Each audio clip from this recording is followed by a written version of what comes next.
My topic is the gold standard versus fiat money, and I'll try not to make it as dry as it sounds. There'll be some pictures and some jokes. Let me just start off with a chart that I came up with a number of years ago. I was unhappy with the way international trade was taught, or international economics, which includes the monetary component. Because often what you would see is when they discuss the gold standard, they would put the gold standard under fixed exchange rates. So the gold standard would be one example of fixed exchange rates, and that would be right alongside things like fiat currencies created by a World Bank, okay, where there would be a fiat currency in the view of Keynes and some of the later Keynesians, which would be issued by a World Bank, and then individual currencies would be tied to that world currency by fixed exchange rates. So the gold standard was there, and then on the other side was fluctuating exchange rates. Okay. And those were rates or a system in which different national currencies fluctuated in value against one another. Of course, this is not satisfactory. The key difference is that between a market-supplied money or commodity money, whose supply and demand is anchored in the market, and a money whose supply is monopolized by the political authority, be it through its central bank or directly through the government. So the best systems from the point of view of Austrians, if we're using as our standard satisfaction of consumer wants and the ability of entrepreneurs to calculate, is the market supply commodity monies, okay, and then things get progressively worse until we get to a world central bank. So having said that, we know, as Professor Engelhardt has told us, that all money originated and must have originated logically as commodity money. So all money in some sense was 100% reserve or pure gold standard, copper standard, silver, or in ancient days cattle and so on. All money came onto the market, all general media of exchange, as some sort of a commodity. But we have the most information about the classical gold standard. Now, how do we know whether something is really a genuine gold standard or not? Because I've written on this. A genuine gold standard, such as the classical gold standard, and unlike the Bretton Woods false or phony gold standard, the mark of the genuine gold standard is that gold coins are actually in circulation. Okay, they're used in everyday circulation. It's not necessary that there be 100% reserves, though that is better.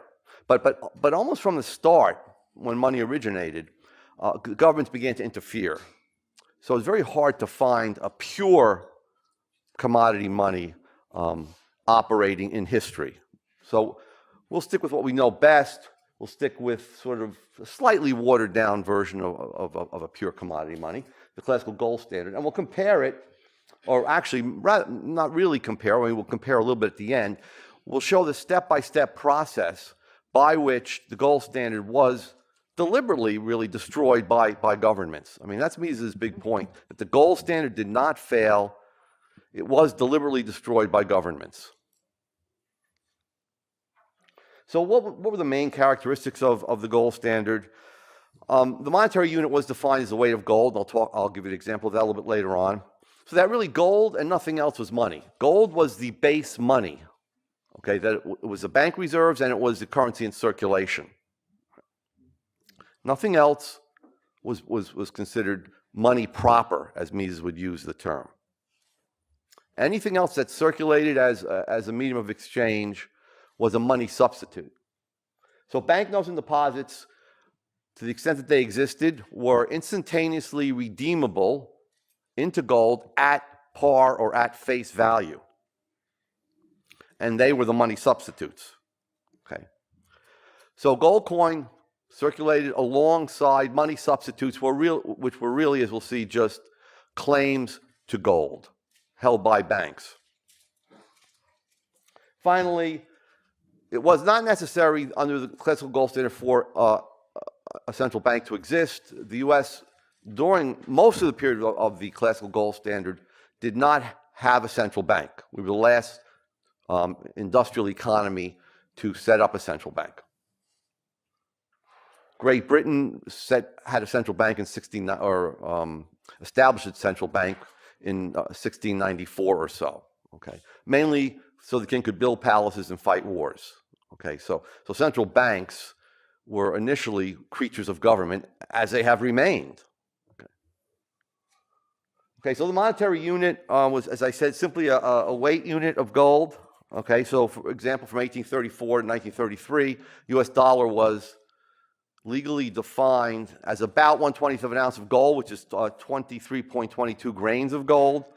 The British pound, on the other hand, from 1821, when Great Britain went back on the standard after the Napoleonic Wars, was from 1821 to 1931, was legally defined as approximately 1/4 of an ounce of gold, okay, or 113 grains of gold.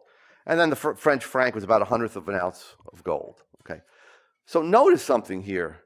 The franc, the pound, the dollar are homogeneous money or monies, okay. They're not separate monies. They are all gold, okay. They're all gold money. Their names just denote a different weight of gold, a different unit in which the people in that nation calculated. Right? But the money itself was gold.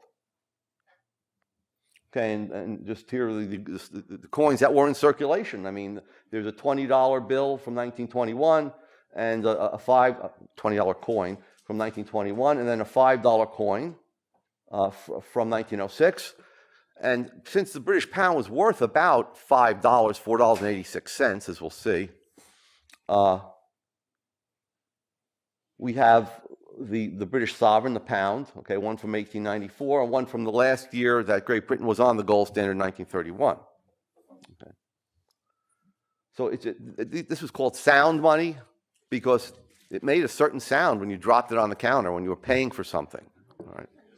I mean, that's where it comes from. Or that's what Mark Thornton told me. He could be lying to me to sort of embarrass me. He's mentioned it a few times. He's a slippery character, so. All that talk of opioids. Yeah. Okay. All right, so the so-called exchange rate between the dollar and gold, between the dollar and the pound was $4.86 per pound, okay, plus or minus 1%. So the way that was gotten at was through arithmetic. 113 grains of gold, which was the legal definition of the pound, divided by 23.22 grains of gold, which is the legal definition of the dollar, yields you 4.86. This is no more a fixed exchange rate than is the fact that, or than is trading 5 nickels for 1/4, or five dimes for a 50-cent piece. So really, it's a law of arithmetic. Okay, the U.S. dollar contains 1/5 the amount of gold as does the British pound, and that's why a pound was worth about, or exchanged for about $5. Okay. And so, for example, I said plus or minus 1%. If cost of transportation between the Great Britain and the U.S. were about 1%. So that if you wanted to buy pounds to pay for something in Great Britain, and you were an American importer, and you wanted to buy pounds, the price of a pound could rise about 5 cents. Okay, if it rose as high as $4.91, $4.92, you'd suddenly say, you know what? It's cheaper just to take American coins or American bullion, put it in a ship, and ship it over there. Okay, I'd save money that way. Okay. So there was this little, they're called the export and import points at which gold was moved. Gold wasn't moved that frequently. Okay, you operated through the foreign exchange market when you purchased goods from abroad. Okay, so the lesson is that the gold standard is not a fixed exchange rate system. Okay, because all nations on the gold standard use the same currency. Okay, they use the same commodity as money. What about paper currency? Okay, so banknotes and government-issued notes under the gold standard were not money proper, but as I said, they were money substitutes. Okay, and they substituted for gold in exchange as warehouse receipts. Okay, so you were trading claims to gold. You didn't need to trade the physical gold.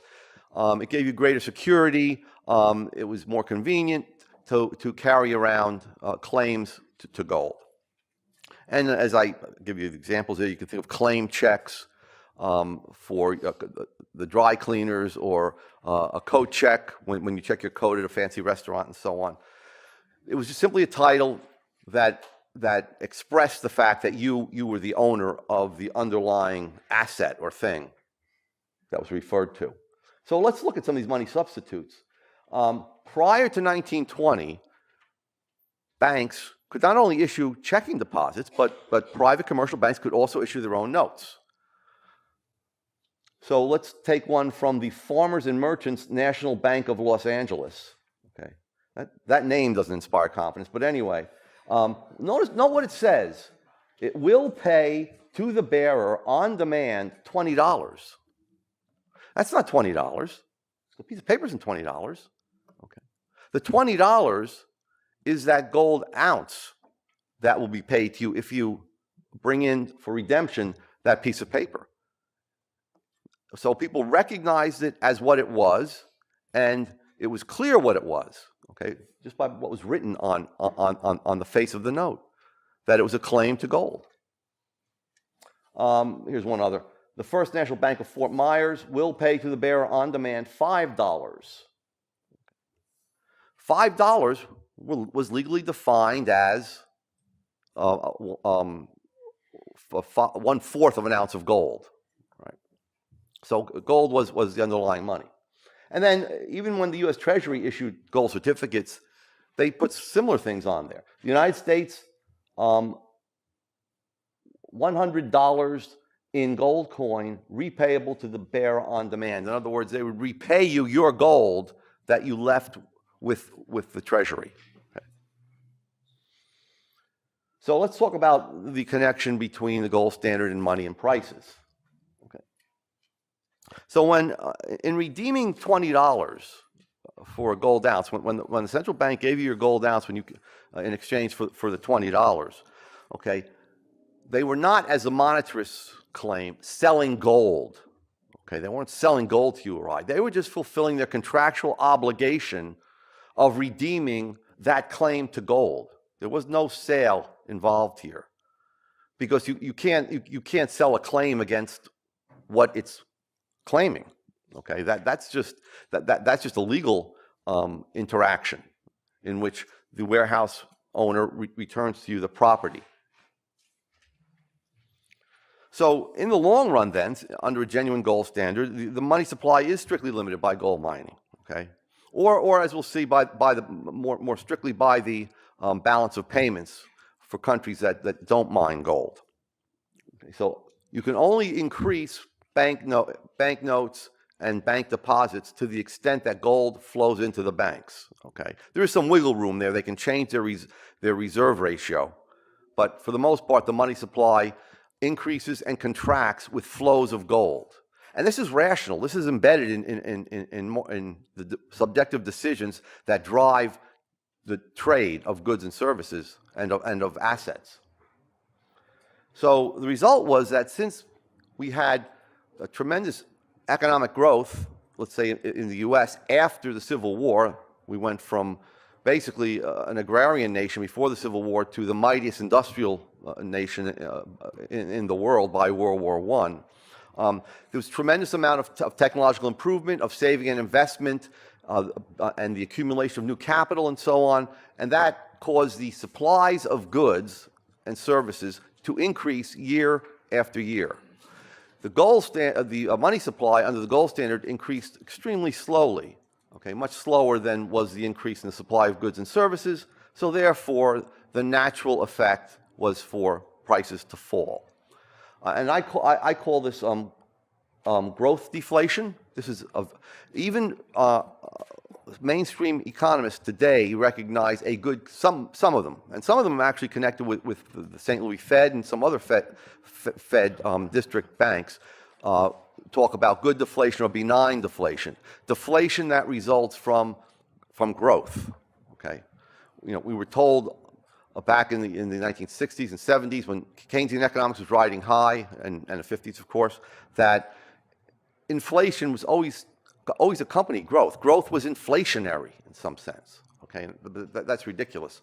Okay. The Austrians have always recognized that economic growth is, all other things equal, deflationary. Okay, but mainstream economists, macroeconomists, are beginning to recognize that today, and that's not a bad thing. So, just to give you the example, we had a very gentle price inflation in the U.S. between 1880 and 1896. Prices fell by about 30%, or almost 2% per year. Prices were going down because of the tremendous progress and material prosperity in the U.S. economy. On the other hand, real GDP grew by about 85% or 5% per year. So we naturally had this fall in prices. So if you just look at this chart for a moment, you can see that the spikes in prices occurred during wartime because governments abandoned the gold standard, in this case the U.S. government, and resorted to paper money inflation. So if you see the first spike there, prices shot up, began to shoot up during the War of 1812. They were helped along by the first Bank of the U.S., which acted as a quasi-central bank. And then we had the Panic of 1819, which, as someone pointed out, Murray Rothbard is the greatest expert in the world on, because he wrote the only book on the Panic of 1819. And then as the bank was not renewed, we went back to a harder gold standard, and prices began to fall naturally. Okay, but notice that initial deflation, okay, from the top of the spike back down to around 150 or so, that initial deflation, that's not a natural market-driven deflation. Okay, that's a bank credit contraction. That's a destruction of fractional reserve banknotes that comes out of a recession in which you have business failures and inability to repay banks their loans and so on, and therefore you have bank failures. Okay, it's necessary, but it's caused by government, by the initial inflation. And then we see, until the Civil War, we see prices falling, and then they shoot up right before 1840. That's when the second central bank of the U.S. created inflation, or encouraged inflation. And we had the Panic of 1837, and we had a quick recession. It was very deep. Prices fell very quickly. Banks failed, and businesses failed. But yet, once we liquidated, or once in the economy, all of these malinvestments were liquidated and bad loans were written off and so on, the economy went back to a pretty stable price level until the Civil War. And then we had, in this case, credit money inflation. It wasn't quite fiat money. People did trust that after the war was over, they would begin to pay off the greenbacks in gold. So, and then we got the great industrial boom that we had after the Civil War. Okay, and you see prices falling. One thing I want to point out is that there's a natural market mechanism to keep prices from falling too much in some sense, even under growth deflation. So under growth deflation, and you don't see it here, but prices began to rise right around the late 1890s, and they rose all the way up until 1913. But that was a natural phenomenon because it resulted from the gold, new discoveries in sources of gold, okay, and also new discoveries in how to extract gold from ore. Okay, so we had an increase in gold production from year to year over those years, and that drove prices up again. But that wasn't all simply a technological, an accident where we found new sources of gold and so on. When you have a fall in prices, all prices fall, including the capital goods that are used in mining, extracting, and exploring for gold. So gold becomes more valuable. As general prices fall, the value of gold goes up, obviously, because it's the other side of the coin. And as a result, that lowers the cost of producing gold, exploring for gold, increases the profitability of gold mining, and in that way increases the production of gold. Right? So there's a natural market mechanism that keeps gold or whatever commodity money in use. It keeps it from fluctuating too wildly in value. Now, that's not to say that it stabilizes prices. We don't want stable prices. We want prices changing. Okay, we have continual change in the economy. So the purchasing power of money, which is simply the other side of the whole structure of prices, it's the reverse of it, or the reciprocal, that's also changing radically. Okay, we want to allow that to change. But sometimes Roger Garrison has used a good analogy, and that is, from the perspective of we people on Earth, the sun is stationary. We're moving around the sun, but yet the sun is obviously moving through the galaxy, and so gold is like the sun in some sense. It's relatively much more stable than prices of other goods and services, of single goods and services. Okay, so let's talk a little about the boom and bust. Okay, there could be temporary recessions and inflationary booms under the classical gold standard. It was possible, because there was fractional reserves, for private commercial banks to reduce their reserve ratios or to multiply an inflow of gold by creating fiduciary media, and to cause an inflation, and to cause malinvestments, distortion of the interest rate, bad loans, and so on, which then would have to be liquidated. Okay, so there was some room for that to happen, and that did happen under the gold standard. But it would eventually end, and pretty quickly, in a recession or a bust. Okay, and you'd have all the phenomena connected with booms and busts. But what would happen under a gold standard is that you would have a rapid decline in prices and wages. The government never tried to maintain prices and wages up, okay, until the Great Depression. So they fell to their equilibrium levels. But these were minor compared to what occurred after the gold standard was destroyed by governments. Let me say a few words about the balance of payments adjustment mechanism, which more or less ensured that, number one, inflations that did take place under the classical gold standard could not be too great, and number two, that as people increased the demand for money in one nation because they became more prosperous, money would automatically be redistributed away from nations that weren't growing as fast to nations that were growing faster. Okay, so it had a natural distribution mechanism built into it. So let's talk about an increase in the money supply brought about by fractional reserve banks. Okay, so they drive the domestic money supply up, and of course then the price level rises, the U.S. price level rises above world prices, okay, because of the Cantillon effects. The money tended back then to be injected into the domestic economy, the new money that the banks created. And then the second effect was, look, if the U.S. price level is above the world price level, people aren't going to buy as many exports from us, or exports are going to fall.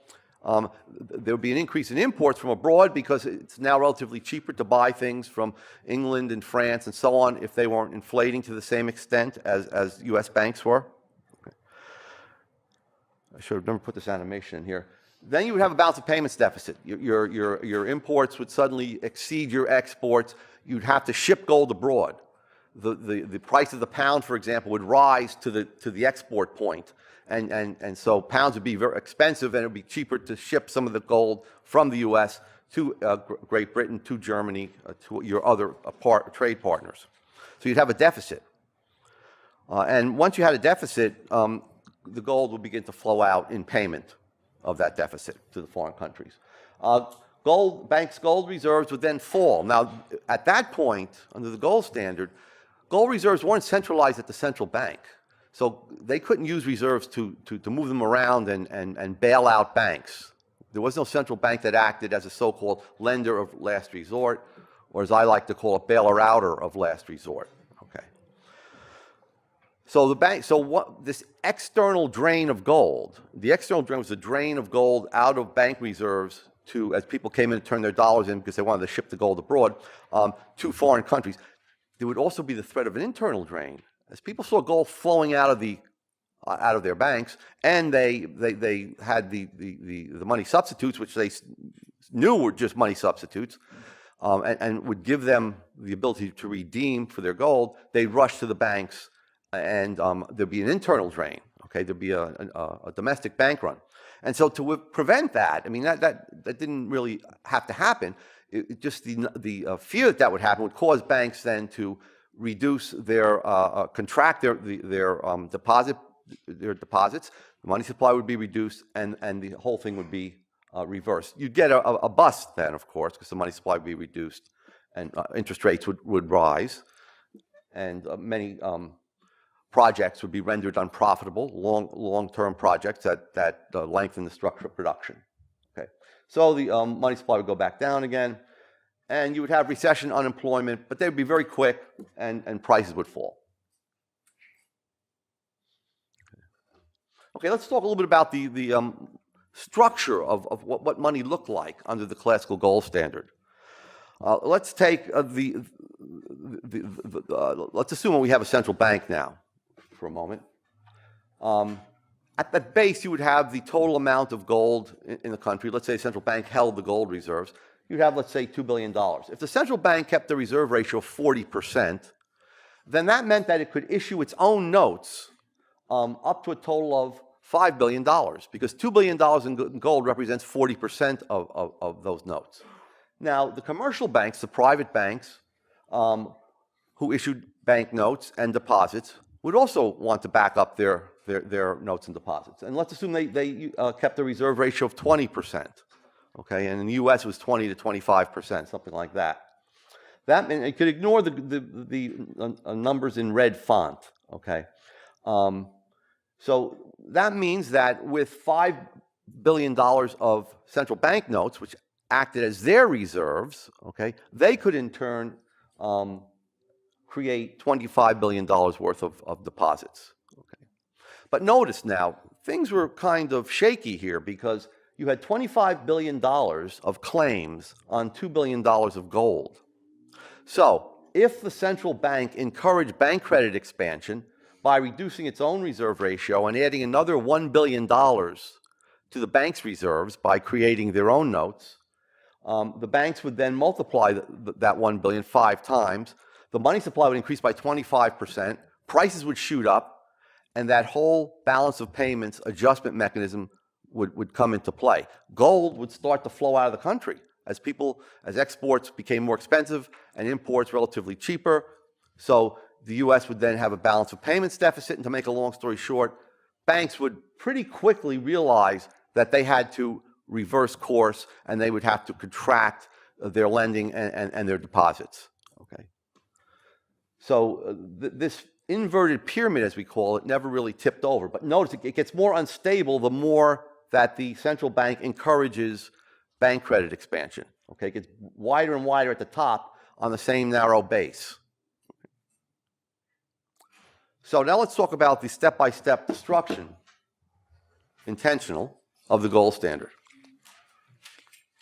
So the first step, actually there were steps before this. We had something called the national banking system, which tended to centralize control over banking in the large Wall Street banks. Okay, so we were moving towards centralization even before this, and we were moving towards undermining the gold standard.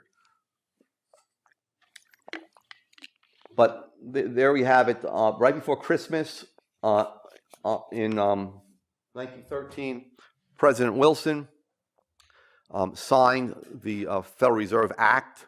Okay, and notice what the subtitle there, the subheadline. Wilson declares it the first of a series of constructive acts to aid business. Yeah, they left out the word big, to aid big business, okay, and big banks. Okay. This is really the agenda of the progressive era, of the progressive movement, was to aid big business. And that was one of the most important steps in that direction. So let's move on to the next few steps. So the classical gold standard, as I said, existed from 1834 to 1933 in the U.S. more or less. It got watered down after the enactment of the Federal Reserve Act. So the Fed immediately started mucking things up. Okay, it's mucking with an M.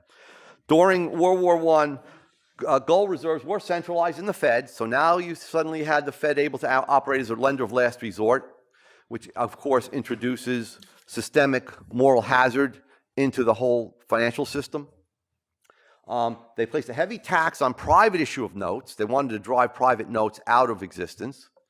And they stopped gold or prohibited gold from being exported in 1917. In the 1920s, they finally outlawed the private issue of banknotes because they wanted people to think of not gold, but a government-issued paper, okay, as money. So they wanted people to become familiar with government paper. There was a big propaganda campaign, by the way, on the part of the banks and the government against using gold in the 1920s. You're old-fashioned. Who does this? Your grandfather did this, but that's ridiculous. You're safer and your money's more secure, and it's more convenient if you carry the Federal Reserve notes. Okay. So people began to attach the name dollar not to the weight of gold, but to the piece of paper that was a claim to gold. Okay. So that change, Murray Rothbard stresses that change from weight to name. Even it began to occur under the gold standard itself, when gold reserves were centralized. And you were even discouraged from, you could withdraw gold during the 1920s, but you were discouraged from doing so. They would be slow in doing it. They'll tell you to come back in a few days or whatever. Or they berate you out loud in front of other customers at the bank and so on for being so old-fashioned. And then of course, they cut reserve requirements in half, fell from around 20 to 10%, and that doubled the money supply during World War II, and we had a big boom, which was followed by the last Austrian-style recession of 1920, 1921, in which prices and wages fell very rapidly, fell very deeply, sharply, but the economy adjusted and moved out of the recession pretty quickly. So the Fed also expanded bank reserves during the 1920s. Now it was beginning, it discovered open market operations in which if it just bought government bonds from the public, it realized it could increase the money supply. Okay, so it did that to help out Great Britain, okay, to get back on the gold standard. We then had the Great Depression when the Fed hiked interest rates and stopped expanding the money supply as quickly in 1928 and 1929. And we had the beginning of the Great Depression, and we had, of course, the stock market collapse. Okay, and then we had a bank runs from 1931 through 1933. There were periods of bank runs and bank collapses. So FDR declared a bank holiday in March, and then when the banks reopened with the promise that, I think that it was about 5 days later, it was reopened with the promise that they would insure all deposits that were in banks. And then in May, a few months later, they outlawed the ownership of gold, okay, and then devalued it, okay. They legally defined the dollar as 1/35 of an ounce of gold. Okay, they reduced the amount of gold in the dollar. So there it is. This is the FDR's executive order. Notice it says, under executive order of the president, blah, blah. It says, all persons are required to deliver on or before May 1st, 1933, all gold coin, gold bullion, and gold certificates now owned by them. So you had to deliver them to a Federal Reserve Bank branch or agency or to any member bank. Okay, so you had to turn everything in. And at the very bottom, it tells you the penalties for not doing so. Criminal penalties for violation of executive order, $10,000 fine or 10 years imprisonment or both, as provided for in Section 9 of the order. Okay, so they weren't kidding around. Okay, they want to smash gold. And in politics, nothing happens by accident. This is the words of FDR. If it happens, you can bet it was planned that way. So if you were to say that to someone, World War II, no, that wasn't an accident. In fact, there were people who wanted World War II on both sides. People say, oh, you're a conspiracy theorist. Well, out of the mouth of conspirators come to truth. Okay. All right, so let me quickly talk about the Bretton Woods system. That was sort of the final nail in the coffin of the gold standard. Suffice it to say that the system that followed after the 1930s, France in 1936, and all other countries, the Latin Union, Belgium, and so on, they all went off the gold standard by 1936. The U.S. went off the gold standard in 1933, Great Britain in 1931. So we had a chaotic system of fluctuating national fiat currencies, and people each tried to make their currencies cheaper so that their goods would be cheaper, and they could sort of offload their unemployment by selling more exports onto their neighbor. It was called beggar thy neighbor policy. The Allies got together when it was clear that they thought they were going to win the war, World War II, and they wanted to get rid of these currency wars, which we have today, by putting in a system of fixed exchange rates and calling it a gold standard. Okay, the main architects of the Bretton Woods system, as it was called, and I'll explain why, were both the U.S. and British governments. Okay, and their leading financial experts, Harry Dexter White and John Maynard Keynes. White had his own. Both of them wanted a world currency. I mean, ultimately, they both wanted a world currency. White named his, in grandiose way, the Unita, to unite the whole world, and Keynes, trying to be clever, called his Bancor, which is bank gold. Core is the root for gold, I think in Greek. But in any case, they wanted to replace gold. That's a kind of creepy and menacing place in New Hampshire. I visited it. It's renovated. It's great. That is the Bretton Woods Resort. Very plush, beautiful on the interior. But they must have been there that day, and so that must be the clouds gathering, and it's kind of diabolical. All right. There's White and Keynes, as we all know by now, and I mean, no one disputes it. Harry Dexter White was a Soviet spy, so after the Soviet Union collapsed, they opened up the archives, and all the evidence was there. So he was called to testify before the House Un-American Activities Committee, and historians now agree that he did pass secret state information to the Soviet Union during World War II. And there's a great book on Bretton Woods by Ben Stile, in which who's no libertarian or even a conservative, but he talks about White. He says, well, White wasn't really he kind of wants to whitewash him, but he knows he can't, given the evidence. He says, well, White was not really a member of the Communist Party. He acted not simply because he believed that the Soviet Union was a vital ally, so he admits that, but because he also believed passionately in the success of the bold Soviet experiment with socialism. Imagine saying about someone, well, you know, he wasn't really a member of the Nazi Party, but he also believed passionately in the success of the bold Nazi or German experiment with Nazism. It's ridiculous. Whenever they talk about bold, when leftists talk about bold, they mean bloody, murderous, and so on. Okay, so you can look at his book. I recommend his book for anyone who's interested in this area. Okay, he's got all the facts in there. He's a good writer, but he's got a lot of the good gossip in there too. So, David, that's okay.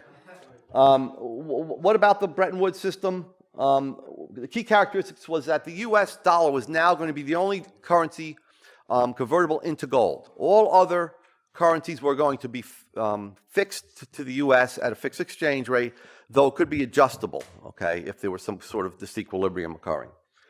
So the U.S. currency was considered to be as good as gold, at least in the early 1950s, okay? Okay, we can just jump ahead here. So the other nations' currencies, though, were backed not by gold directly, but by U.S. dollars that they were holding, okay? Mainly short-term U.S. Treasury bills. So now you had the foreign currencies being pyramided on top of U.S. deposits. In other words, we had a situation in which the U.S. could automatically export inflation to the rest of the world. So let me just show you that. So there's a gold. The U.S. held more than half of the gold in the world at the end of World War II. So Fed notes and deposits were bank reserves, as were the Fed notes, were then pyramided on top of the gold. And then you had the commercial bank deposits, because they held the Fed notes as backing as well as the reserves, at the Fed, that is deposits at the Fed. And then the foreign currency and commercial bank deposits were, in a sense, pyramided on top of commercial bank deposits here in the U.S., okay? But they exchanged those deposits for interest-bearing government bonds. But as U.S. deposits increased, more money flowed abroad because U.S. prices began to go up, okay? We continually increased the money supply during the 1960s, both to fight the Vietnam War, to have guns and butter, to fight the Vietnam War, but at the same time to implement President Johnson's Great Society programs. So the whole point was, well, we can have consumers goods produced, and we can have more military equipment and military machines and weapons and so on.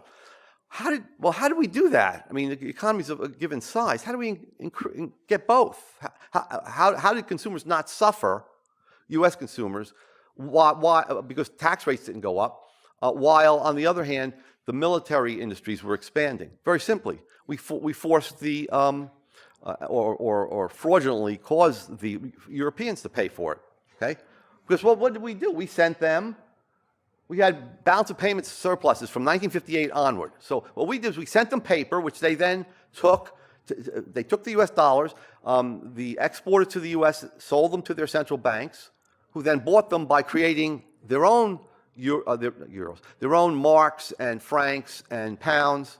And so we exported to the rest of the world paper money inflation in exchange for real goods and services. So in a real sense, the Europeans paid for a large part of the Vietnam War and U.S. Johnson's Great Society programs, okay?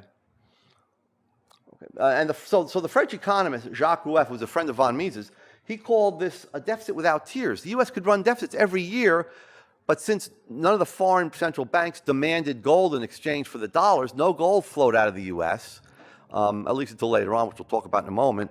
But what happened was simple paper money flowed out from the U.S. And then the foreign governments bought up that paper money to back their own money. They created new paper money, okay? And so we exported this inflation. Okay, so we had what I've already talked about. We had cheap imports. Paper money went to Europe. France and Germany began to get a little nervous about the fact that there was so much paper money, U.S. Liabilities piling up, okay, and backing their own money. That they began to demand their own money back, or rather their gold back in exchange for the reserves, the U.S. reserves that they were holding. So Germany was more or less blackmailed into not exercising its claims to get the gold money back, to get their gold reserves back. We told them, look, you know, we can no longer afford to provide you with a nuclear umbrella, you know, if you continue in this course of trying to get your gold back. Okay, and we also had troops. I mean, it was an occupied country, so they would do what we told them. France, under Charles de Gaulle, dropped out of NATO. And started its own nuclear force because the U.S. tried to use the same sort of blackmail technique on them. And so here's the U.S. gold stock, the variations there, and the variations of foreign liabilities. Initially, we had $25 billion worth of gold at the rate of $35 per ounce in 1950, and foreigners only held $12 billion worth of liabilities. So since Americans could not exchange their dollars for gold, only foreign central banks and treasuries, they weren't really worried about that mismatch. But however, notice what happened. By 1967, after many years of inflation, the U.S. had lost some of its gold, and foreigners had built up all of these excess dollars they were holding, okay? So that's when Germany and France began to get nervous about the whole thing. The U.S. in 1964 abolished the reserve ratio for Fed deposit liabilities. And then they abolished the backing, the gold backing for Fed notes, which was, again, 25% in 1968. Okay, we're trying to free up more gold to show foreigners that we had sufficient gold to cover their claims. Germany left the Bretton Woods system in 1971. It was no longer willing to inflate its currency to buy depreciating dollars. Switzerland redeemed $50 billion of gold. And in early August of 71, France sent a naval warship to New York Harbor to pick up $131 million worth of gold owed by the U.S. Okay, they didn't send a commercial ship, a regular merchant ship. They didn't want any accidents where maybe a U.S. military vessel gets too close and sinks the ship by accident. So there's the French. No. Hey, I think that's Louis there. I know he sails. There, so this isn't the French warship, but it's more likely the one that went there. And then Nixon, and then finally to end this, on August 15th, President Nixon slammed the gold window shut. He reneged on the solemn U.S. promise and obligation to convert dollars for gold, according to the terms of the Bretton Woods system. So he wrote, and find this on YouTube, it's great. I mean, he looks ridiculous making this statement. I've directed Secretary Connally to suspend temporarily, the convertibility of the dollar into gold or other reserve assets, except in amounts and conditions determined to be in the interest of monetary stability and the best interest of the United States. It's just a bunch of garbage. Okay. And so we see the price level after 1971, after we went off the last vestige of the gold standard. Okay, the price level shot up. Okay. Okay, and I'll let you look at these. We're over time, so I'll let you can look at these online. I have some interesting statistics about how badly the Fed performed. Okay, thank you.